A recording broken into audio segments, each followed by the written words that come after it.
Hai,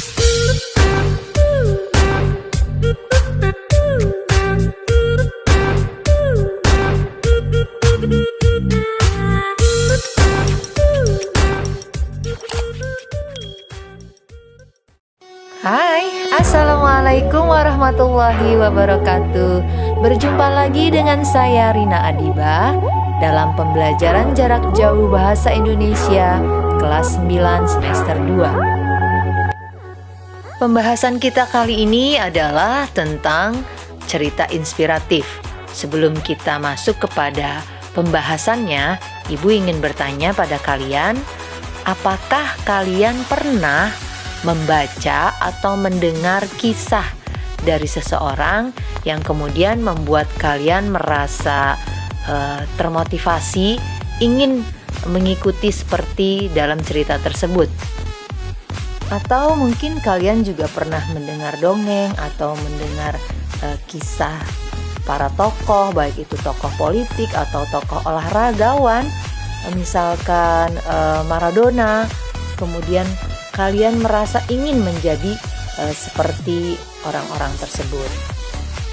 Atau mungkin kalian juga pernah membaca atau mendengar kisah atau cerita yang menyedihkan, yang mengharukan, kemudian kalian terbawa dengan perasaan sedih karena melihat atau mendengar cerita tersebut.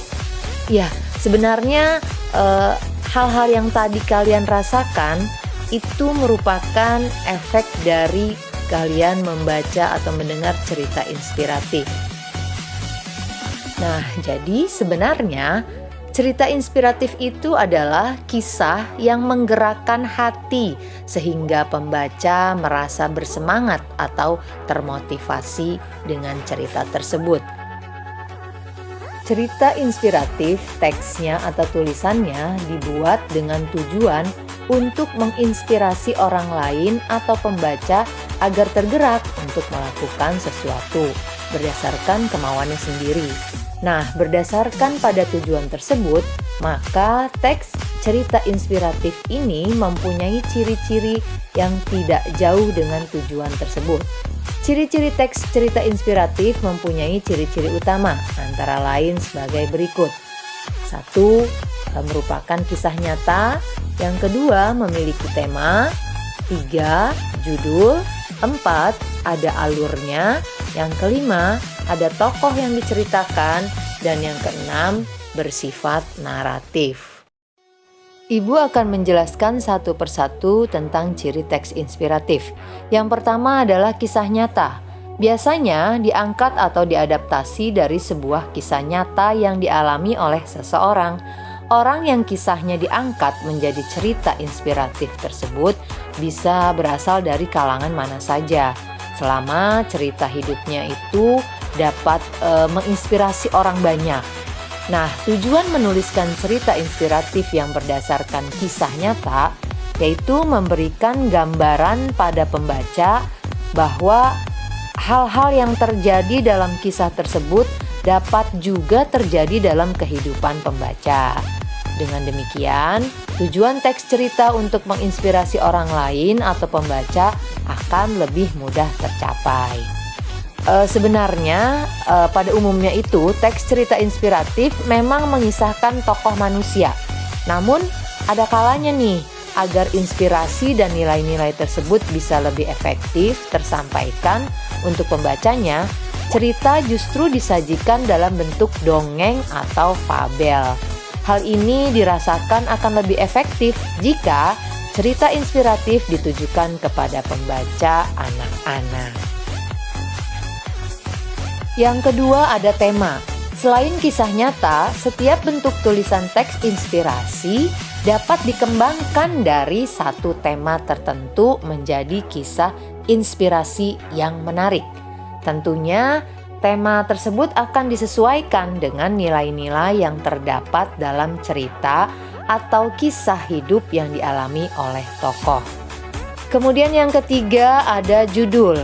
Nah, setiap teks inspirasi harus diberikan judul untuk memudahkan pembaca mengidentifikasi tentang gambaran isi teks. Selain itu juga, judul harus dibuat menarik dan mempunyai daya pikat untuk pembaca. Akan lebih baik juga jika judul itu justru memuat kekuatan nilai-nilai atau pesan yang terdapat dalam cerita inspirasi tersebut. Ya, kemudian yang keempat ada alur. Dalam teks cerita inspiratif terdapat alur cerita untuk memberikan pemahaman awal, bagian inti, dan bagian akhir cerita. Nah, teks inspiratif juga dapat disebut sebagai teks cerita karena di dalamnya terdapat alur, yaitu urutan waktu cerita dari awal hingga akhir yang dapat dipahami pembaca. Alur dalam cerita teks inspiratif juga harus dibuat menarik agar pembaca merasakan dinamika kehidupan yang dirasakan penulis dalam menghadapi permasalahan atau konflik. Dengan merasakan dinamika yang terdapat pada alur, maka pembaca akan dapat lebih merasakan nilai-nilai dan inspirasi yang terdapat dalam cerita tersebut. Kemudian yang kelima, ada tokoh yang diceritakan. Pada teks cerita inspiratif terdapat tokoh cerita dengan kisah hidupnya yang dijadikan sumber inspirasi. Tokoh di dalam cerita inspiratif tentu saja merupakan pemilik cerita atau orang yang mengalami peristiwa itu secara langsung. Oleh karena itu, tokoh sekaligus orang pemilik kisah cerita inspiratif tersebut merupakan orang yang bisa dijadikan contoh atau teladan bagi pembaca. Ciri yang keenam adalah naratif. Teks cerita inspiratif tentunya harus bersifat naratif. Apa itu? Yaitu bersifat kisah atau bercerita. Hal ini karena seperti yang sudah dijelaskan pada poin sebelumnya, di dalamnya terdapat alur. Selain itu, dengan menyampaikan pengalaman atau kisah hidup seseorang dalam bentuk cerita atau teks naratif akan lebih bisa membuat pembaca tertarik. Di samping itu, nilai-nilai yang disampaikan melalui cerita juga akan lebih mengena di hati pembaca. Narasi itu sendiri terbagi ke dalam 3 jenis, yaitu ada narasi informatif atau ekspositoris, adalah karangan yang bertujuan menyampaikan informasi tentang sebuah peristiwa atau kejadian. Kemudian yang kedua ada narasi artistik. Model teks narasi ini berwujud karangan yang menceritakan kisah atau peristiwa tertentu untuk memberikan pengalaman estetis atau keindahan, baik sosial, agama, budaya, maupun lainnya kepada pembaca.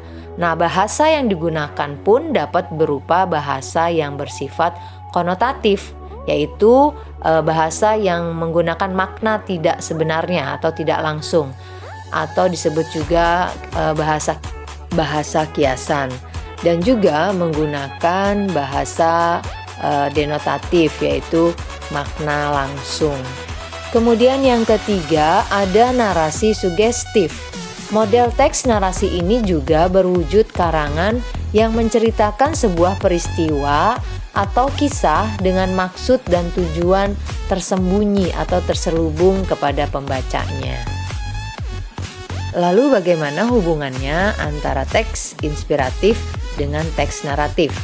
Yuk, sekarang kita simak penjelasan berikut ini.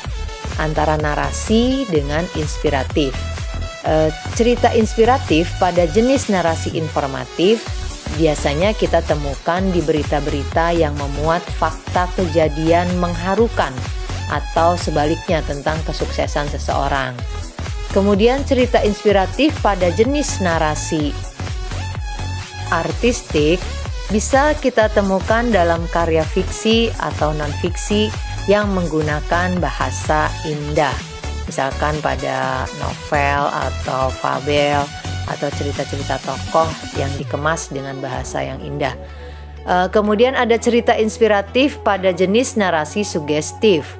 Biasanya kita bisa menemukan dari berbagai karya atau berbagai cerita, karena pada umumnya, cerita inspiratif itu tidak menjelaskan maksud tulisan secara langsung, tetapi maknanya itu dapat ditemui secara implisit atau terselubung. Jadi tanpa disadari oleh si pembaca atau pendengar, mereka terbawa atau terhanyut dalam cerita tersebut sehingga dia terpengaruh untuk melakukan atau berbuat sesuatu.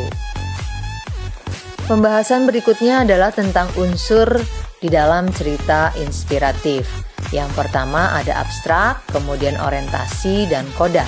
Abstrak letaknya itu di bagian awal, isinya adalah gambaran tentang isi cerita secara singkat. Kemudian ada orientasi, yaitu berisi pengenalan tokoh-tokoh berikut penokohannya dan penggambaran tentang setting, baik itu setting waktu, tempat, ataupun suasana.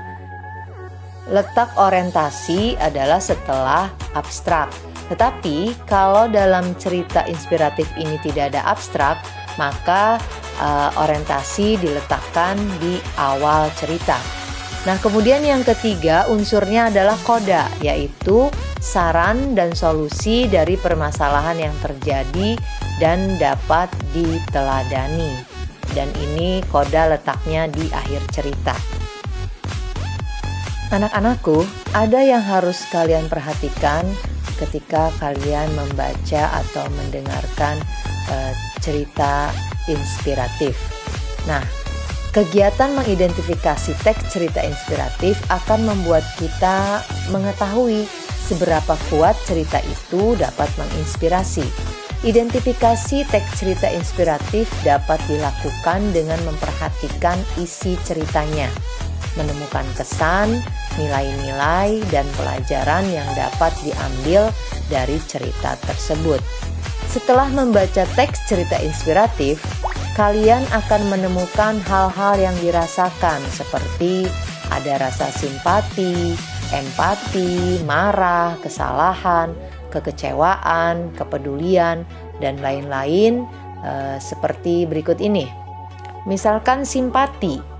Simpati merupakan rasa kasih, rasa setuju, atau keikutsertaan merasakan perasaan orang lain dalam berbagai situasi yang terjadi. Kemudian ada juga empati. Empati merupakan keadaan mental yang membuat seseorang merasa atau mengidentifikasi dirinya dalam keadaan, perasaan, atau pikiran yang sama dengan orang atau kelompok lain. Empati merupakan suatu hal yang jujur, sensitif, dan tidak dibuat-buat berdasarkan pada kejadian yang dialami orang lain. Nah, kadang muncul juga rasa kekesalan atau kekecewaan. Rasa kekesalan atau kekecewaan itu timbul ketika seseorang mendapatkan suatu perlakuan yang tidak semestinya dari orang lain. Hal tersebut merupakan sifat manusia, tetapi tidak diperbolehkan untuk membalas kekesalan atau kekecewaan pada orang yang telah membuat menjadi kesal, karena akan menjadi permasalahan yang tidak kunjung membaik. Kekesalan dan kekecewaan juga dapat terjadi bila sesuatu yang diharapkan dan seharusnya terjadi tidak terjadi karena beberapa sebab yang disengaja oleh beberapa pihak. Anak-anak, sebenarnya contoh-contoh cerita inspiratif itu bisa juga kalian lihat pada dongeng, misalkan kisah si kancil dan buaya, atau kelinci dan kura-kura, atau pada kisah-kisah para tokoh presiden kita Soekarno, kemudian tokoh pemain bola Maradona, dan ada juga Lionel Messi. Bisa juga kita melihat contoh cerita inspiratif pada kisah-kisah para nabi. Demikianlah anak-anak, pembelajaran kita hari ini selesai. Semoga apa yang kita pelajari hari ini bisa kalian pahami, dan jangan lupa kalian kerjakan latihannya di link yang sudah Ibu sediakan. Baiklah, sampai berjumpa lagi di pembelajaran berikutnya. Tetap semangat dan selalu jaga kesehatan. Terima kasih. Wabillahi taufik wal hidayah. Wassalamualaikum warahmatullahi wabarakatuh.